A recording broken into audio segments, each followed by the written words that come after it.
बात है। एक गांव में कल्लू नाम का एक किसान रहता था। कल्लू कुछ बात को लेकर कुछ दिनों से बहुत परेशान था। उसे कुछ समझ नहीं आ रहा था कि वो क्या करे। एक दिन कल्लू सारे गांव में घूम घूम कर सबसे रोते हुए बस एक ही बात बोले जा रहा था। हाय रे मेरी फूटी किस्मत, उस बकरी ने मेरे 2 गांव खा लिए। अब मैं क्या करूं? कल्लू की ये अनोखी बात सुनकर सभी गांव वाले हैरान थे। वो कल्लू पर हंसने लगे। सबको लगा कि कल्लू पागल हो गया है, तभी ऐसी उल्टी सीधी बातें कर रहा है। तभी वहाँ से गुजरने वाले एक आदमी ने कल्लू से पूछा, अरे भाई, तुम ये क्या कर रहे हो? भला एक बकरी गांव कैसे खा सकती है? मैं सच कह रहा हूँ, उस जालिम बकरी ने मेरे 2 गांव खा लिए। लगता है तुम सचमुच पागल ही हो गए हो, तभी ऐसी बातें कर रहे हो। धीरे धीरे कल्लू की ये बात सारे गांव में फैल गई। महाराज के महल में काम करने वाले एक दरबारी ने भी कल्लू की ये अनोखी बात सुनी और अगले दिन जाकर उसने ये बात शहंशाह को बताई। शहंशाह, कल गांव में मैंने बहुत ही अनोखी बात सुनी। कैसी अनोखी बात?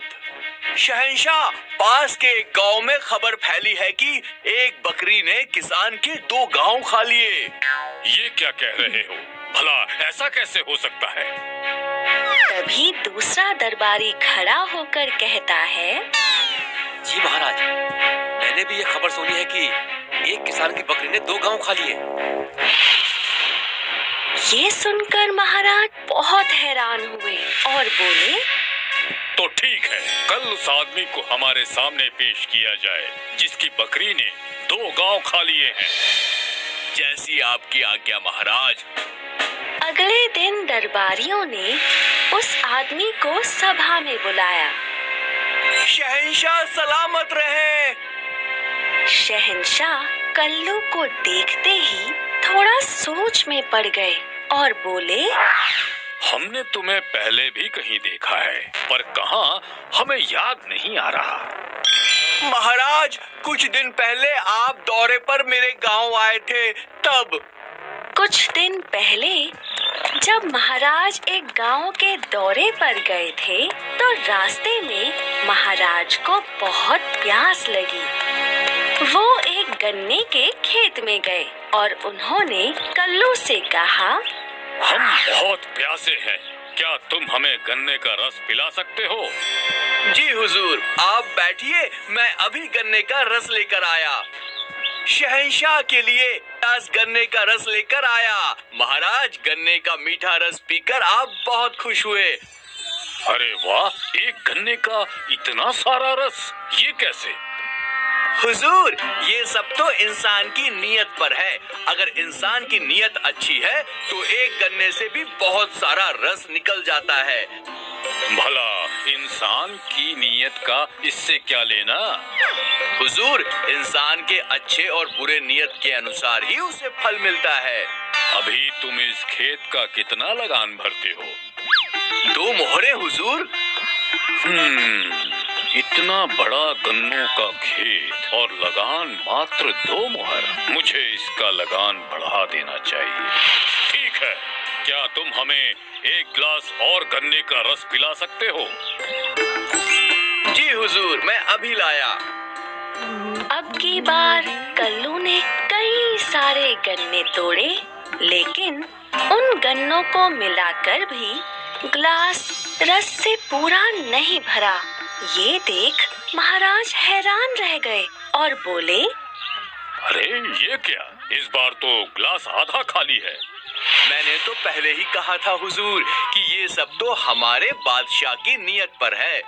शहंशाह को कल्लू की ये बात समझ आ गई और वो कल्लू से खुश होकर पास पड़े एक पीपल के पत्ते पर कुछ लिखने लगे और बोले, ये लो, मैं तुम्हारी बातों से बहुत खुश हुआ। गन्ने की और अधिक खेती करने के लिए मैं पास के 2 गांव तुम्हें इनाम में देता हूँ। तुम महल आकर पीपल का ये पत्ता दिखाना और इसका पक्का कागज ले जाना। आपका बहुत बहुत शुक्रिया हुजूर। शहंशाह वहाँ से चले गए और कल्लू इनाम में 2 गांव पाकर बहुत खुश हुआ और वो पीपल का पत्ता रखकर अपना काम करने लगा।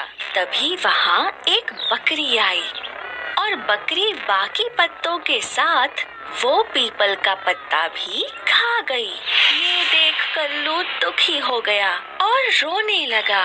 हे भगवान, इस बकरी ने मेरे 2 गांव खा लिए। अब पता नहीं शहंशाह बिना इस पीपल के पत्ते के मुझे पहचानेंगे भी या नहीं। कल्लू की बातें सुनकर महाराज को सारी बातें याद आ गईं और वो हंसते हुए बोले, अब हम समझे, तो इसलिए तुमने सारे गांव में ये अनोखी बात फैलाई। लेकिन महल में घुसने का तुम्हें ये सुझाव आया कैसे? महाराज, ये सुझाव तो बीरबल जी का था, जिन्होंने मुझे ये तरकीब बताई। हम जानते थे कि जरूर ये बीरबल ही होगा। अब हम तुम्हें तुम्हारे वो 2 गांव वापस देते हैं, लेकिन इस बार तुम उस गांव को बकरी से दूर ही रखना। शहंशाह ने कल्लू को दोनों गांव वापस दे दिए, जिससे कल्लू बहुत खुश हुआ और शहंशाह ने बीरबल की इस तरकीब की खूब तारीफ की।